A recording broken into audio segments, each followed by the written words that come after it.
Says, I want to be a disciple. Well, let me tell you what it means. One of the disciplines is deny yourself. It sounds very easy. But when you really think within yourself about who you are, and then ask God, what areas of my life do you want me to deny? Let God tell you to stop drinking coffee.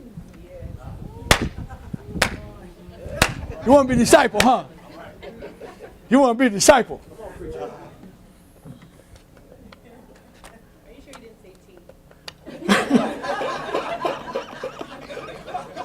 I know, that's right. What is it that you're so connected to that if God told you to stop it, you would just willingly throw it down? What is it that's more important to you than God is important to you? I believe that Paul was saying, listen, take this pressure off of me. Take this thing away from me. Can I just get a little relief? The Lord says, no, my grace is sufficient. Just go through it. And Paul says, man, I'm troubled on every side. But not in despair. I got pressure from without. Pressure from the church. Pressure from my friends. Pressure from my enemies. And besides all of that, inside of me there's pressure. Amen. But the Bible says the door is always open. There is a way that will help you if you take advantage of it. And that is to come to Jesus. We read the story of the prodigal son, and he's just a heathen. Took all his daddy's money and spent it. Don't even let me go there. All the other folks' money y'all done spent. And your own money. You gamble up your money and drink up your money and then borrow some. You got 10?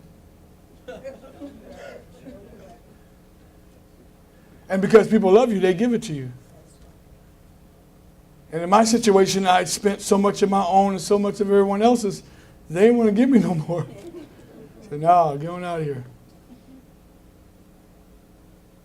But he spent all of his goods in riotous living. He went down a different path than the path that he was on. And the average person would say, good, you get what you get.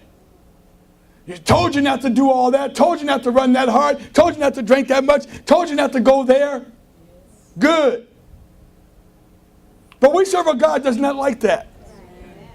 He says, no matter how far out you get, no matter how bad you think you are, or how much you have done, or how much the old man has risen up, he said the door is always open for you to come back. Amen.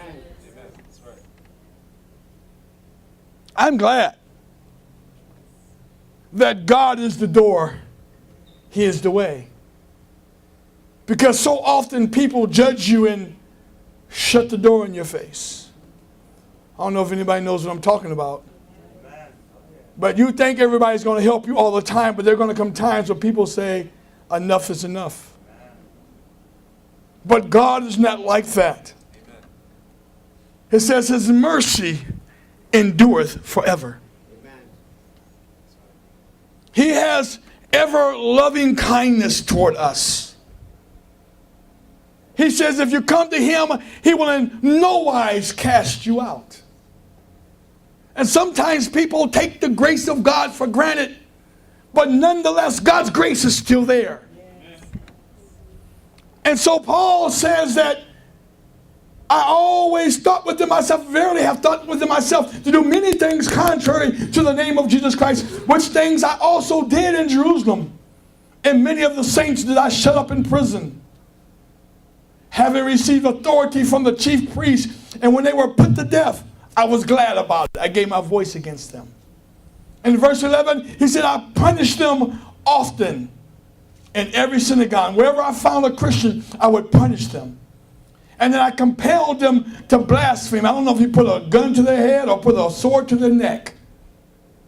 He said, I compelled them to blaspheme, and being exceedingly mad against them. Look at the spirit of this man. He wasn't just, I don't like you. This guy had an attitude toward Christians. He had an attitude against the saints of God in that he would beat beat them and drag them and throw them in prison, and would try to cause them to deny their God and deny their Christ. He would even kill them. And when he did it, he was glad about it because he was angry with them. And then Jesus takes this same guy and says, now you need to have compassion on those that you killed. Amen. Paul says, why me? As much damage that I have done to the church, as ruthless as I was to children and to women, the way I defamed them and slapped them around and dragged them, why would you call me to preach the gospel? Because God says, I'm the door. I'm the door for everyone. Some people think that they're good, but I want you to know that there is none good, no, not one. Some people think, oh, they're like the Pharisees that says, I fast every day and I pray all the time. And, oh, Lord, you just, look at the things I do. And the Lord says, listen, I don't want to really look at you because your pride is tearing you up. No matter where you are in life, you have to understand there's really only one way to heaven, and that's through Jesus Christ. That's right. Isaiah chapter 35. What is this door?